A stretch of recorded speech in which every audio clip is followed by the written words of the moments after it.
मंगेशचा दुधाचा व्यवसाय होता. एके दिवशी त्याच्या डेअरीमध्ये एक अनाथ मुलगी आली आणि म्हणाली, काका, थोडं दूध मिळेल का? तेव्हा मंगेशने तिला भांडे भरून दूध दिले. त्याच्या पत्नीने हे पाहून त्या मुलीच्या हातातून दूध हिसकावून घेतले आणि तिला म्हणाली, इथे धर्मशाळा उघडली आहे का? थोड्या वेळानंतर मंगेश दुधाने भरलेली बादली घेऊन त्या मुलीच्या घरी जाऊन आला. तेव्हा त्या मुलीने एक डब्बा दिला आणि म्हणाली, काका, कधी काही अडचण आली तर हा डब्बा उघडून पहा, तुमच्या कामाचाच असेल. काही दिवसानंतर मंगेशच्या म्हशी मरायला टेकल्या. तेव्हा अचानक त्याला तो डब्बा आठवला. त्याने डब्बा उघडला तर आत होतं, काका, थोडं दूध मिळेल का? माझा भाऊ भुकेला आहे. सकाळपासून खूप रडत होता. आमच्याकडे दूध विकत घेण्यासाठी पैसे नाहीत. उषाने दुधाचे भांडे हातात धरून विनंतीच्या आवाजात मंगेशकडे पाहत म्हणाली. तिच्या चेहऱ्यावर भुकेचे आणि दुर्बलतेचे स्पष्ट चिन्ह दिसत होते. तिचा रंग पिवळा पडला होता. डोळ्याखाली काळी वर्तुळं स्पष्ट दिसत होती. ओठ कोरडे पडून फाटले होते. पायात थरथरपणा होता. मंगेशला तिच्यावर खूप दया आली.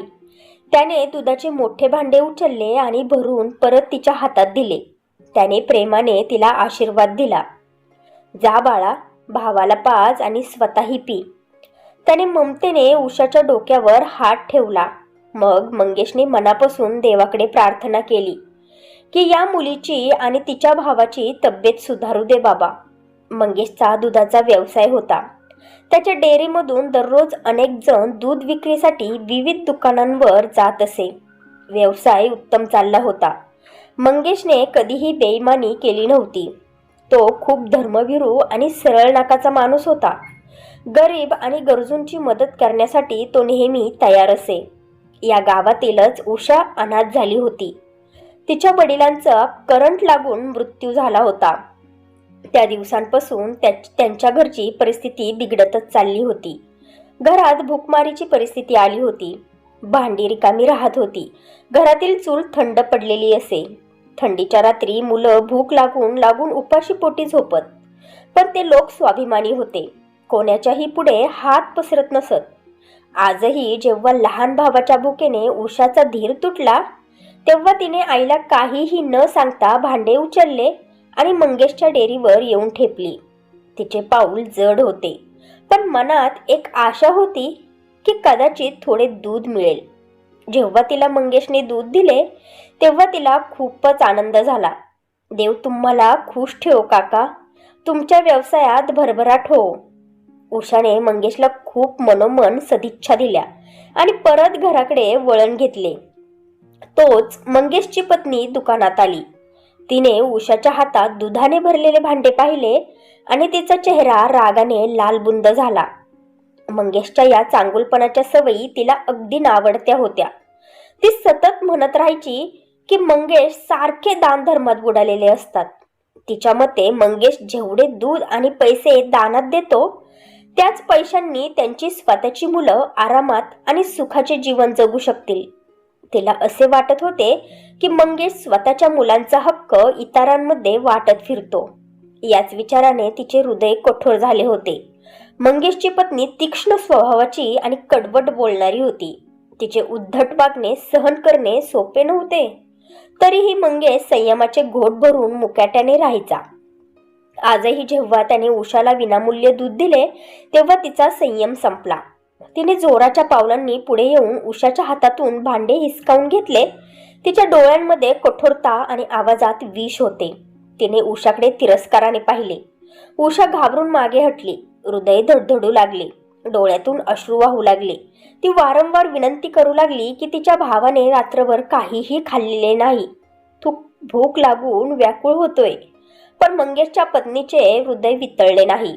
ती म्हणाली, तू इथंच का तोंड वाजवत आलीस ग? गावात भीक माग ना. इथं कुठे कोणी धर्मशाळा उघडलेली नाही. आमची स्वतःचीही मुलं आहेत. त्यांचेही 100 खर्च आहेत. आज नंतर इथे भीक मागायला येऊ नकोस. तिने भांडे उलटून दूध जमिनीवर टाकले. रिकामे भांडे तिच्या हातात ठेवले. उषा अश्रूंनी डबडबल्या नजरांनी जमिनीवर पडलेले दूध बघत होती. ते दूध वाया गेलेले होते. पण ते त्यांच्या पोटात जाऊ शकले नव्हते. मंगेशच्या पत्नीने तिला हाताला पकडून दुकानाबाहेर ढकलले. उषा ढकलल्याने अडखळली आणि जमिनीवर खाली पडली. ती जोरजोरात रडू लागली. तिचे अश्रू मातीत कोरडे पडत होते, पण तिचं दुःख कमी होत नव्हतं. तिच्या मनात लहान भावाचा रडणारा चेहरा राहून राहून आठवत होता.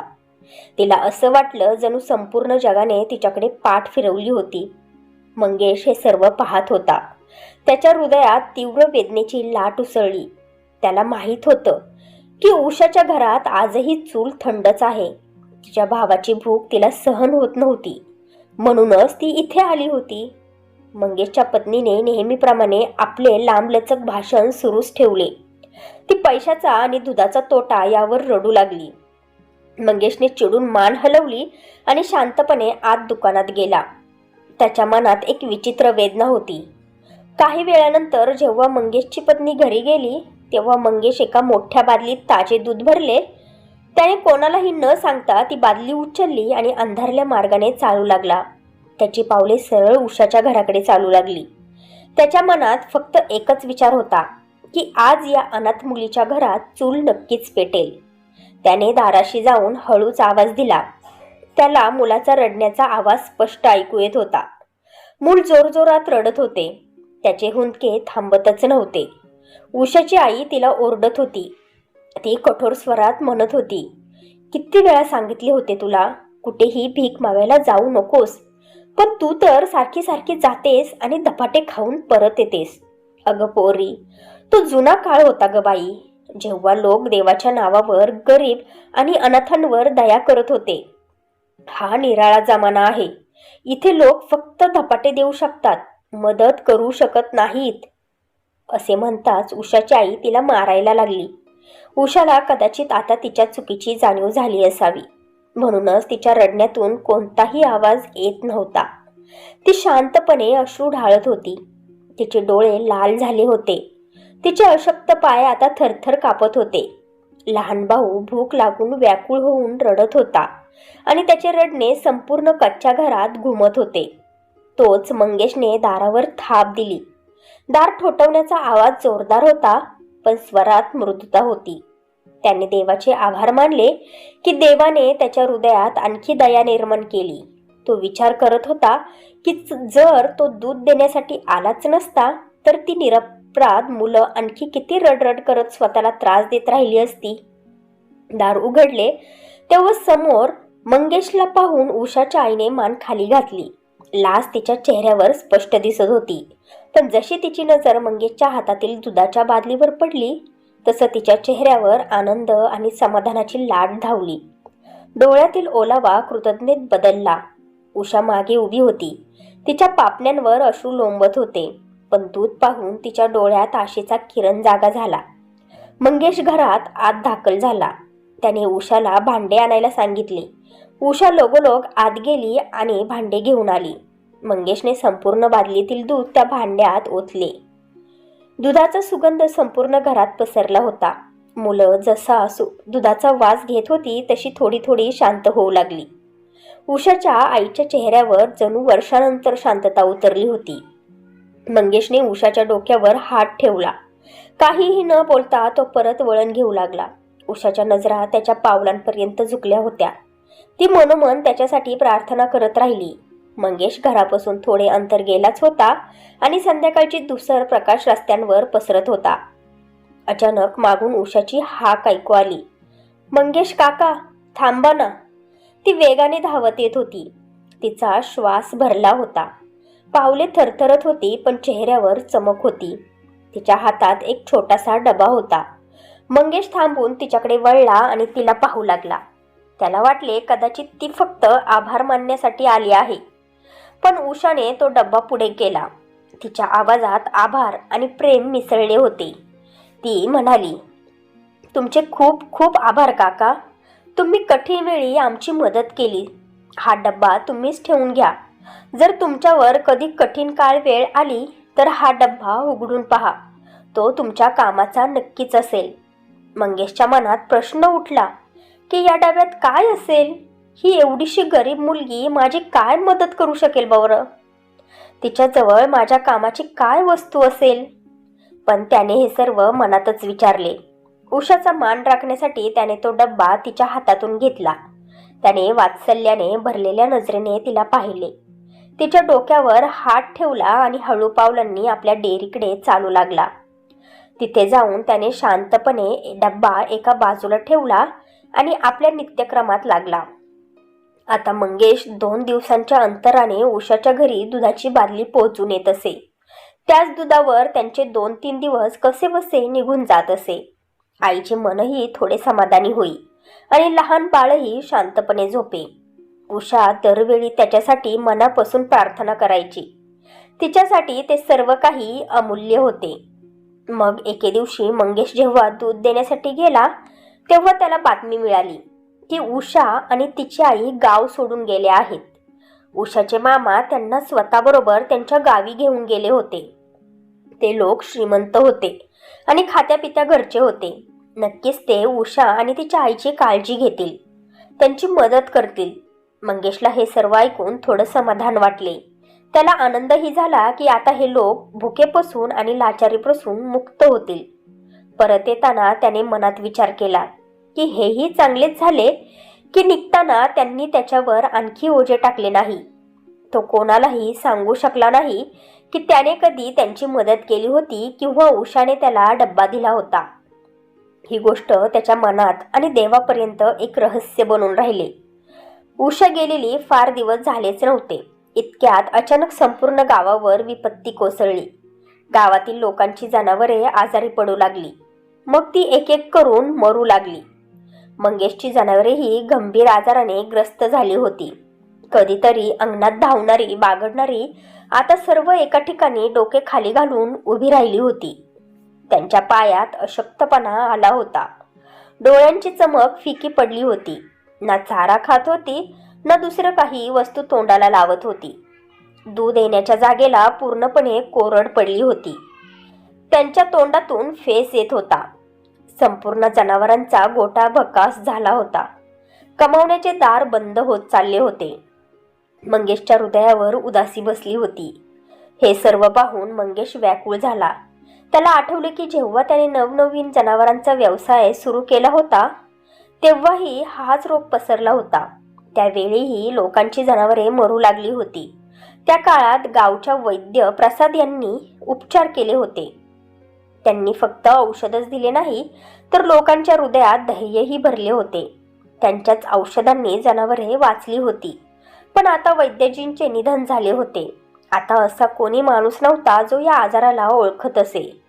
याच विचारात असताना अचानक मंगेशच्या मनात विजेसारखी कल्पना उसळली.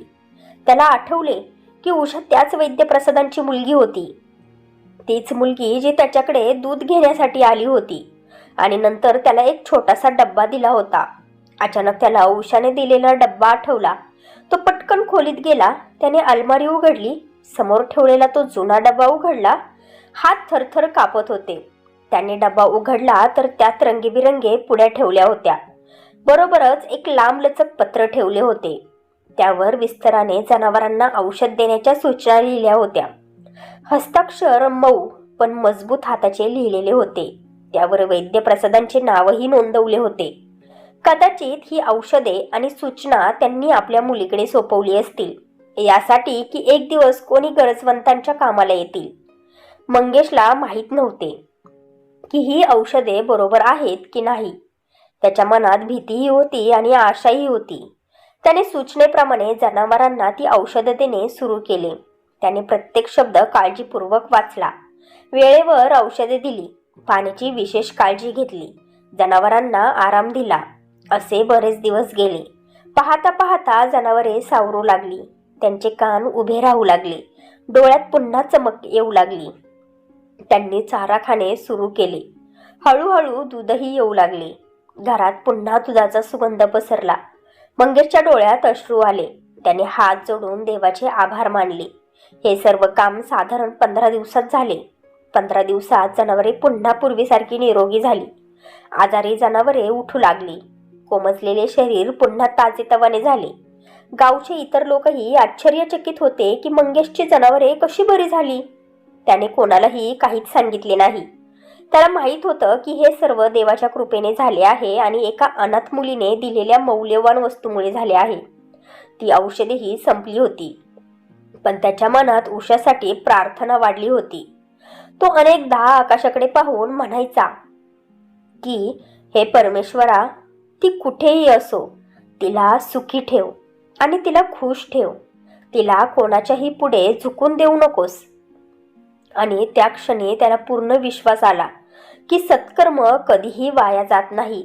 मंगेशची जनावरे बरी झाली होती, पण गावकऱ्यांची जनावरे अजूनही तोच आजार सहन करत होती. सर्वजण मंगेशला वारंवार विचारत होते की त्याने अशी कोणती औषधे वापरली की जनावरे लगेच बरी झाली.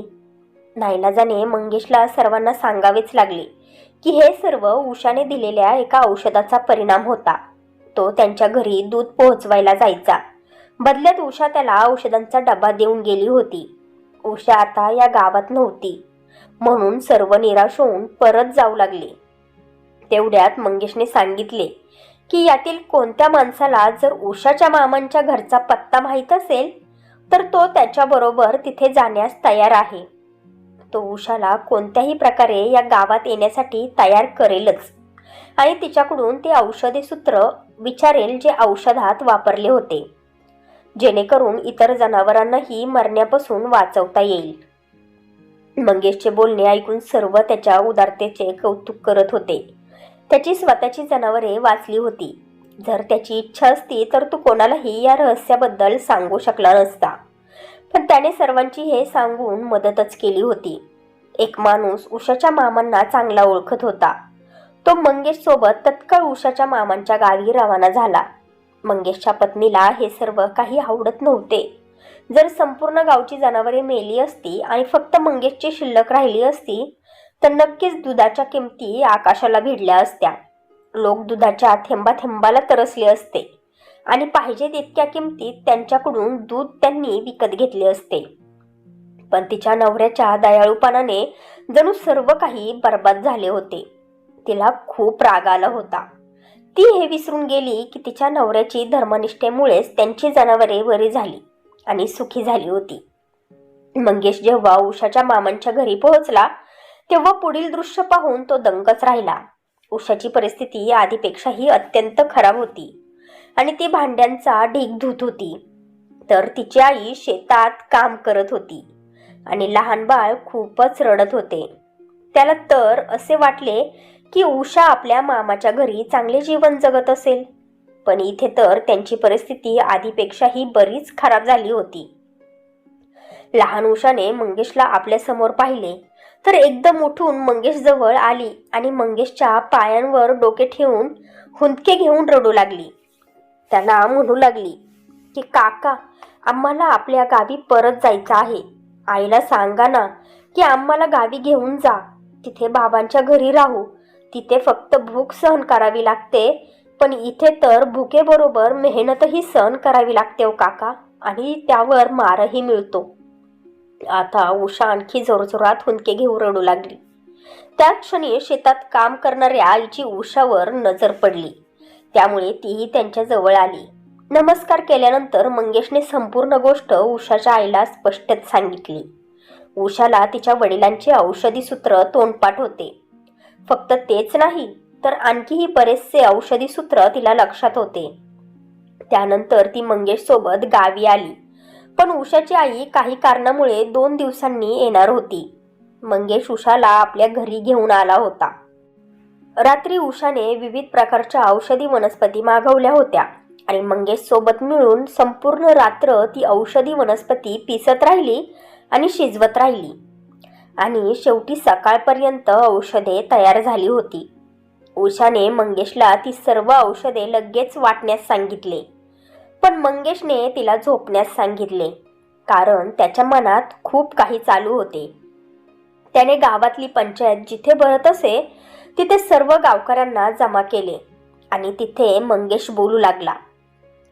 आपल्याला सर्वांना माहिती आहे की उषा एक अनाथ मुलगी आहे. तिच्या वडिलांचे आपल्यावर अनेक उपकार आहेत. होय, ते आपल्याकडून त्यांच्या औषधांचा योग्य मोबदला घेत असत. त्यावेळी जर ते औषध नसते दिले तर नक्कीच आपली सर्व जनावरे आज मेलेली असती. आणि आता त्यांच्या निधनानंतर जेव्हा आपल्यावर पुन्हा तीच कठीण वेळ आली आहे, तेव्हा एकदा पुन्हा त्यांचीच मुलगी आपल्या जनावरांचे प्राण वाचवण्याच्या कामी आली आहे. पण हेही पहा की ती एक अनाथ मुलगी आहे. त्यांच्याकडे कमावण्याचे साधन कोणतेच नाहीये आणि सध्या त्यांची अत्यंत वाईट परिस्थिती आहे. ते एका घासासाठी तरसत असतात. मी माझ्या डोळ्यांनी पाहिलं आहे ना. माझी अशी इच्छा आहे की आपण सर्व योग्य किमतीवर ही औषधे खरेदी करा, जेणेकरून त्यांचा घर खर्च चालू होईल आणि त्यांच्या कुटुंबाला मदतही करता येईल. सर्व गावकरी मंगेशचे बोलणे ऐकून सहमतीने मान हलवू लागले आणि म्हणू लागले, होय, आम्हाला जे जे शक्य होईल ते आम्ही त्यांची मदत करू आणि औषधेही पैसे देऊन खरेदीच करू. आम्हाला तुमचे म्हणणे पटले आहे. यानंतर उषा एका नव्या जीवनाशी परिचित झाली. तिची आई आणि लहान भाऊही आपल्या गावी परत आले होते. उषा आता औषधे तयार करायची आणि तिची आईही तिची मदत करायची आणि ती औषधे योग्य पैशात विकली जायची. याशिवाय गावातील जे संपन्न कुटुंब होते त्यांनी दरमहा एक चांगली रक्कम उषाच्या घरी पाठवायला सुरुवात केली. गावात कोणाची शेती असेल आणि त्यात भाजीपाला असेल तेव्हा त्यातला थोडाफार भाजीपाला उषाच्या घरी घेऊन जायचा. मंगेश लोभ न करता दररोज तिच्या घरी दूध पोहोचवायचा. राशन वगैरेचे पैसे औषधातून निघत होते. अशा प्रकारे त्यांच्या जीवनाची गाडी चालू लागली होती आणि गावकऱ्यांचेही भले होऊ लागले होते. उषा सारखी मंगेशचे आभार मानायची. जर त्याने तिची साथ दिली नसती तर हे सर्व काही शक्य झाले नसते. सत्कर्म मोठे असो की छोटे, पण ते करण्यात उशीर करू नये. कदाचित आपले छोटेसे सत्कर्म एखाद्या माणसाचे आयुष्य पूर्णपणे बदलून टाकेल आणि त्याचं भलंच होईल. या जगात असे बरेच लोक आहेत जे आपल्या फारच थोड्या मदतीचे गरजू असतात. आपली थोडीशी मदत त्यांचे संपूर्ण आयुष्य सावरते. म्हणून थोडीशी मदतही मोठीच समजा आणि कोणाच्याही कामी येण्याचा उशीर करू नका. तर मित्र आणि मैत्रिणींनो, या कथेविषयी तुमचे मत कमेंट बॉक्समध्ये नक्की सांगा. आणि जर आजची कथा तुम्हाला आवडली असेल तर लाईक करा आणि आपल्या चॅनेलला सबस्क्राईब करायला विसरू नका. तर अशाच दुसऱ्या प्रेरणादायी कथेसह भेटूयात. धन्यवाद.